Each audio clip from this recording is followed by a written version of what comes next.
in this edition of Fifth Gear. Audi's new aluminium super saloon, the A8. The man with £500,000 to spend on new cars. And a smudge of Italian cool, the new Ducati 999. You may have heard of 49-year-old John Caudwell, the self-made boss of mobile phone retailer Phones For You. John's a ruthless negotiator who never, ever pays retail. And he has all the appurtenances of gracious living.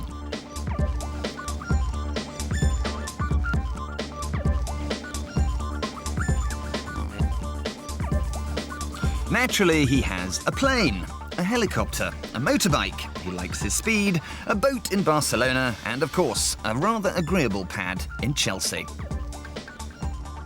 Now, John has come to us for a bit of advice. He wants us to choose him some new cars. Right then. John's motors at the moment are surprisingly old. There's a 4-year-old Bentley Azure, an 8-year-old Toyota Supra, and a battered Mitsubishi Shogun. In short, a garage in need of a makeover. Well, I need a relatively prestigious car for when I turn up at events and when I'm visiting big suppliers and so on. Then I want to move more into the sort of fun arena where I've got something fast and exciting. But I also need something that's small, convenient for in London to get around town and be able to park it in a tiny little space. And in addition to which, if there was something that I could use on the track, or I might actually even start racing. OK, you need a posh car. You need a supercar, you need a track car, and you need a town car. Yeah. And you don't want any truck with premiums, any truck with waiting lists, and you will expect a fairly sizable chunk of discount. Have I got it right? Yeah, nearly. I'd prefer the waiting list to ensure that there's a premium, but then I want you to get it me immediately now at a big discount. So you can make a profit. So I can make a profit when I sell it. Right, well, easy. So what would you choose for John? We've shortlisted some motors tailored to his tastes, focusing on excitement and value. Join Tiff and I a little later on to see what John thinks of our recommendations.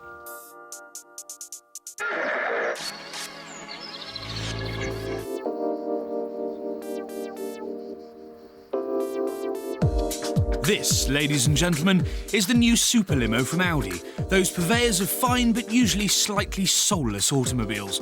It's the reinvention of the old A8, the first road car to use an aluminium space frame, and takes over because the old one has started to feel more tired than John Leslie's career.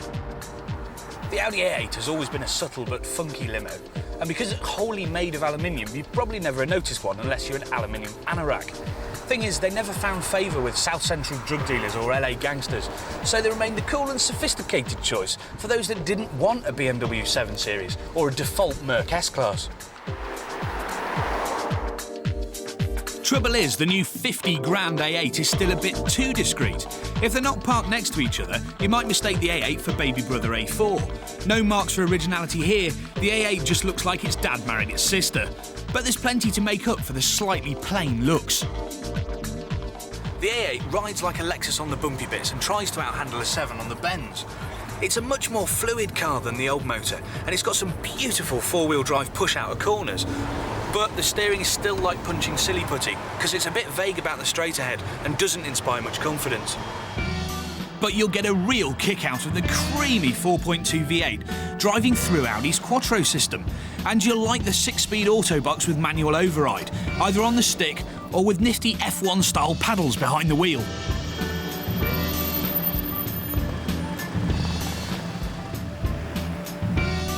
The interior is geologically solid, but it's nice, not sexy. It does have all the premium gadgets you'd expect, though, and a few more. You see, as long as you've got the key on your person, you don't even need to put it in the hole. You've got start and stop buttons here for the engine. You've got this, which is called the MMI, the multimedia interface, which basically is controlling this screen here, which has navigation, all the suspension settings, anything you want to do with your radio, a TV, everything basically. You use it with this twisty knob, which selects the things you want, and then you press a button. It's much, much more intuitive than BMW's iDrive. And with nearly everything on this A8 being adjustable from the MMI, from the damping and air suspended ride height to the strength of the interior lighting, Audi has truly made some moves with this really useful bit of kit. And so that you don't end up crashing, everything that you do on the MMI here and on this screen is repeated in front of you here. So if you're following directions from the navigation, it'll lead you away without taking your eyes off the road.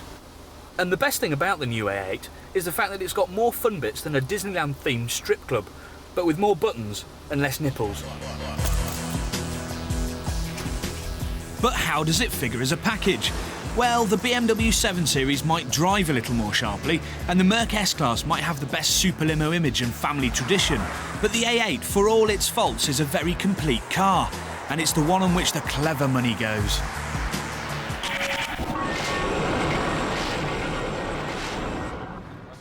We're back with John Caudwell, our millionaire viewer who wants a town car, a track car, a posh car, a supercar, and ultimately value for money. We've hired a playground and brought some toys, but unfortunately, even John couldn't buy some decent weather for his day of road tests. We'll start off with the town cars and the Honda Jazz. We thought John would appreciate 50 miles to the gallon, the 7-speed pedal shift, and a boot that'll swallow a bicycle. Our second choice, the Mini Cooper, is quite rightly all the rage at the moment. £11,600 is great value, and it's likely to be still worth that in 12 months' time. But the postage stamp boot's a big letdown. Oh yeah, that is a small boot. So if you've a Mini and some luggage, you've got a problem. The micro bike in that one and the full-scale bike in the Jazz. Our final recommendation is the Ford Focus 1.8 Z-Tech, a class leader that comes with sports car handling. What would John think? It was a lovely neutral handling, so it's fun to drive around corners. I can't think of anything you could do to that car to make it halfway acceptable to use. Well, I've never even noticed one on the road before, so that says it all. And what a horrible colour to go with it, so... Well, we're trying to get you an anonymous town car. I'd certainly be anonymous in that. 12,000 quid is list for the 1.8. If you went to a supermarket and imported it, you'd probably save 1,500 quid. So you'd a shade over 10 grand. You like that, John? You like a deal? I think 5 grand would be too much for me. Oh dear, Britain's bestseller dismissed in a jiffy. This was going to be tough. But a quick spin through the fog in the Jazz, and particularly in the Mini, soon softened him up. Fabulous. I am much more impressed with that than I thought I'd be. It is. So not only the look's great, but it just handles fabulously. And with a little bit of handbrake, it's great fun. So we were getting somewhere, but will John's quest for value mean the practical Jazz beats the fun Mini? Best to sleep on it. Next up, the track cars. The Aerial Atom here is a 160 horsepower 1.6. It's tremendously responsive, and you can easily fiddle with the suspension like it's your very own race car. Tiff reliably informs me that the Caterham R300 offers similar performance for a similar price and has slightly more creature comforts, like doors. Plus, there's a healthy racing scene for John to get involved with. Then there's the Noble. 0 to 60 in around 4 seconds makes it a sensational drive. But I have to say, John, that it's 45 grand. It's 45 grand. No discounts. There is a waiting list, and I think if you ask for anything off, you're going to be politely but firmly showed the door. Very rare have I ever experienced a deal that couldn't be done. I would leave. It'd have to have a bit of free airtime thrown in or something. So that's his secret. Still, proof of the pudding's in the driving. Now don't forget you've got like slick tyres and it's wet and it's slippery and being gentle with... Oh, go on, have fun.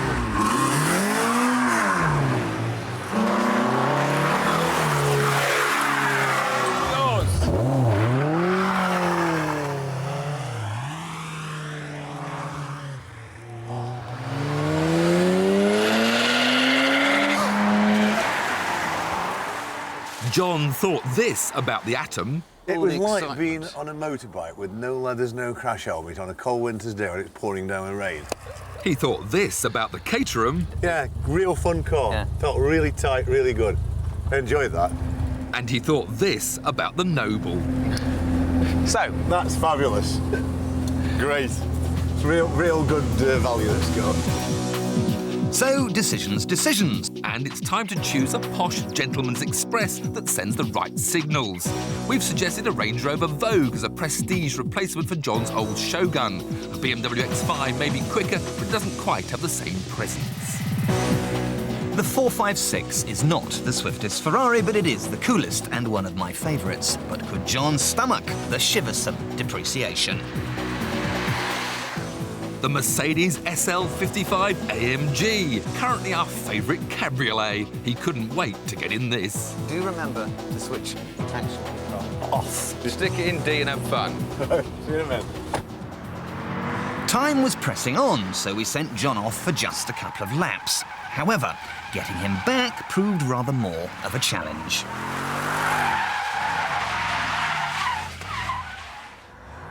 This is his 5th circuit of the track, so I'm getting this impression that he might be getting quite fond of it. 6th circuit. 7th circuit. I thought he said he was a busy man. He had to be somewhere, didn't he? Not that busy. Eventually, John returned. Can we see the brakes? Great. Just have a look at the brakes. Here, I think we'll just show the burning brakes. Here, we can warm up now. Tiff's always aroused with the smell of burning brakes. Cue his favourite, the BMW M5. And at nearly half the cost of the Merc, it scores well for value. And Tiff was feeling particularly persuasive.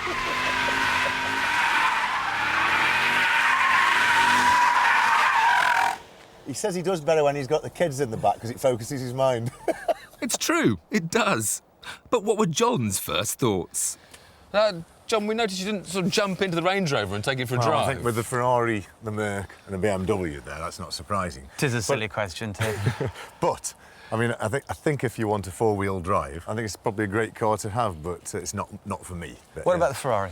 That definitely lived fully down to my expectations. And in saying that, I'm talking about the price, £170,000. It isn't very much car for the price, except that it's got a Ferrari badge, which probably adds a lot of prestige to the people that want it.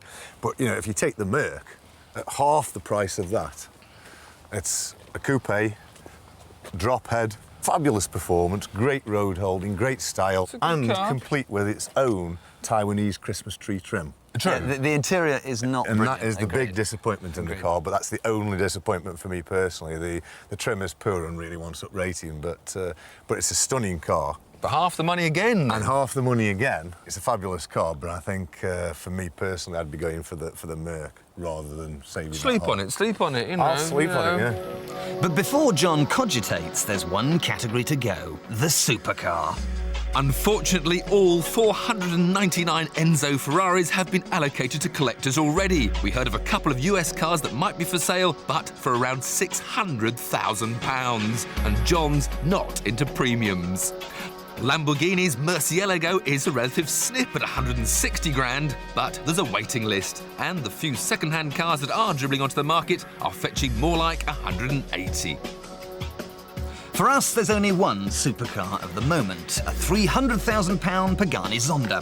7.3-litre Merc V12, more performance than you need, plus supreme luxury. You can even specify sat-nav. To help make up his mind, we thought it best to give John some coaching from Needles.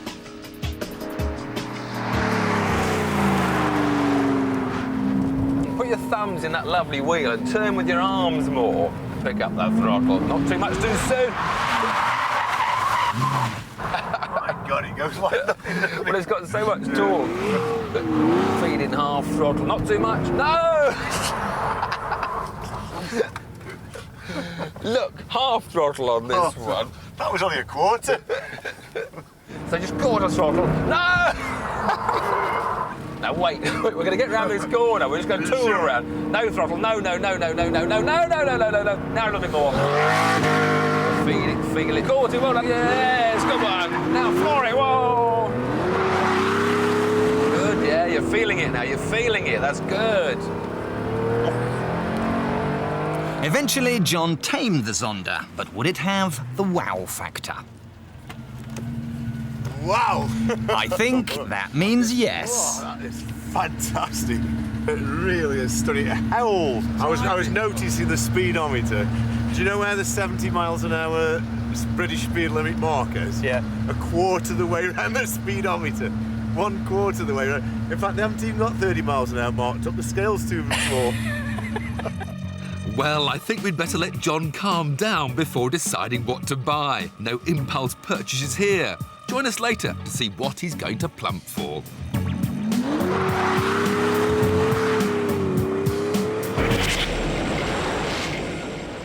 When an outfit called Super Brands announced the coolest brands in Britain, car manufacturers didn't figure very highly.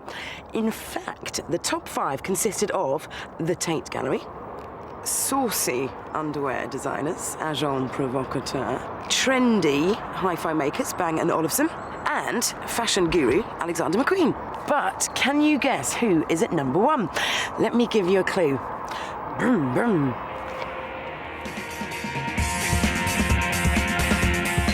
The Italian motorcycle manufacturer is apparently the coolest of them all, which is fine by me because I own one, naturally. But probably only the most committed of petrolheads will know much about them. So what is it that makes Ducati tick? Or more precisely, throb? Well, for a start, they use their customers to advertise. And wouldn't you if they all looked like this? You won't find tacky celeb endorsements here, even if owners do include Ewan McGregor, Vic Reeves and Goldie. So, where did it all begin?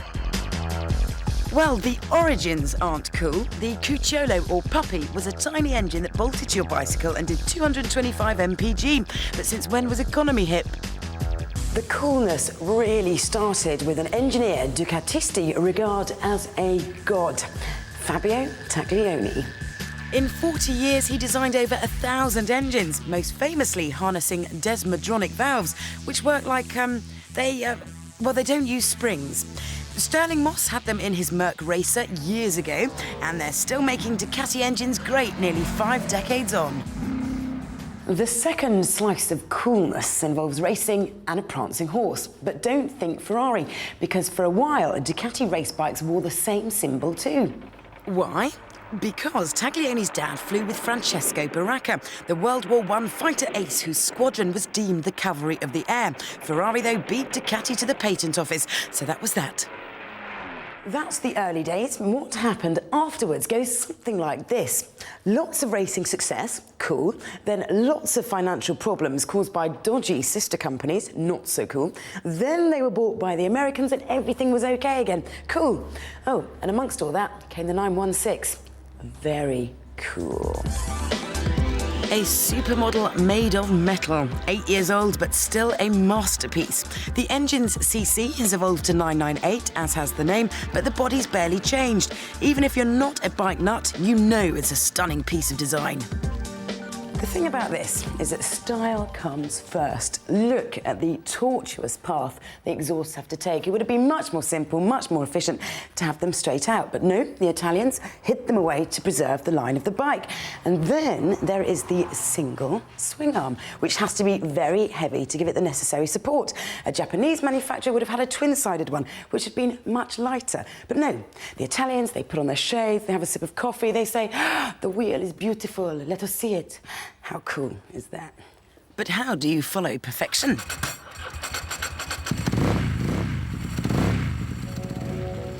This is the new flagship Ducati, the 999. Not exactly love at first sight, but trust me, it's a grower.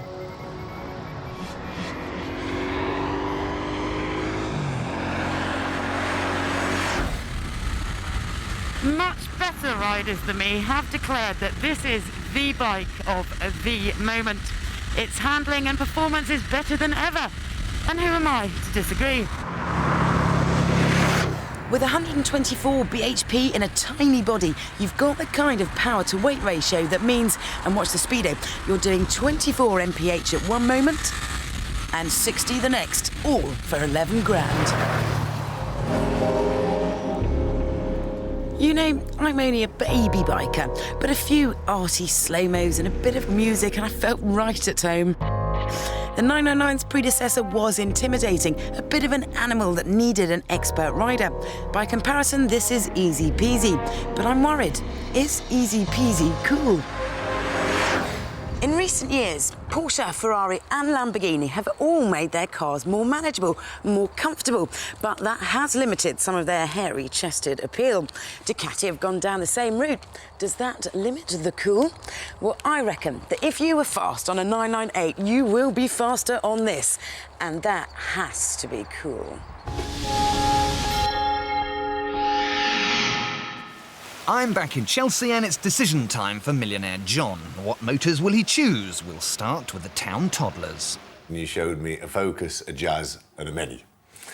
And I have to say the Focus in that dull, dark, dank green left me absolutely cold, and I couldn't even be bothered to look at that. I'm sure it's a very good car, but you know, I couldn't even find any interest to drive it. The Jazz looked okay. It was fairly practical, but very, very boring to drive once again, in spite of its 7-gear automatic paddle change. But the Mini, I think it looked great, looked cool, drove well, was fast. It's a fabulous little car, and if I was to buy a car to get around London, it's definitely the Mini. Onto the track cars. What a diversity there we had, because we had the Noble. It looked great, but it was a bit expensive. And the driving for me was a little bit of a disappointment compared to the looks. Then we'd got Aerial Atom, yes.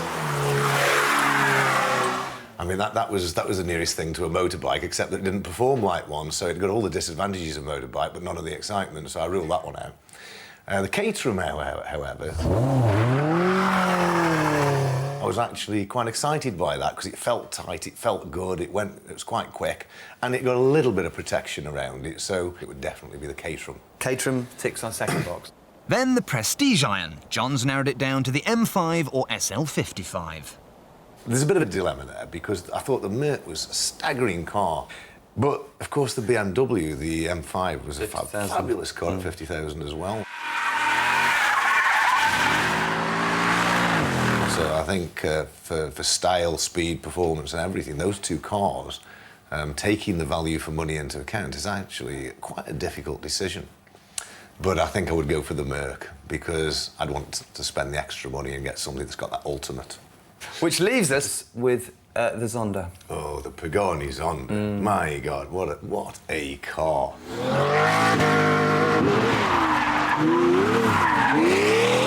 I mean, that is the nearest thing to a motorbike in terms of performance that I've ever driven. It was stunning. And, you know, kicking the back end round in the corner, the slightest bit of throttle, and then you went through the corner all locked over. Well, I spun it, of course, every time, but when I did get it in a straight line, it didn't stay in a straight line for long, as it snaked down the runway, and back end going everywhere, just sheer power. He sounds convinced, but will he sign that cheque? The Pagani Zonda is my absolute dream car, but I haven't yet made the mental leap to spending £300,000 on a sheer fast car. But I am very tempted, because the car turns me on. So, £124,000 spent, but that's before we've negotiated his discount. As for the Zonda, watch this space.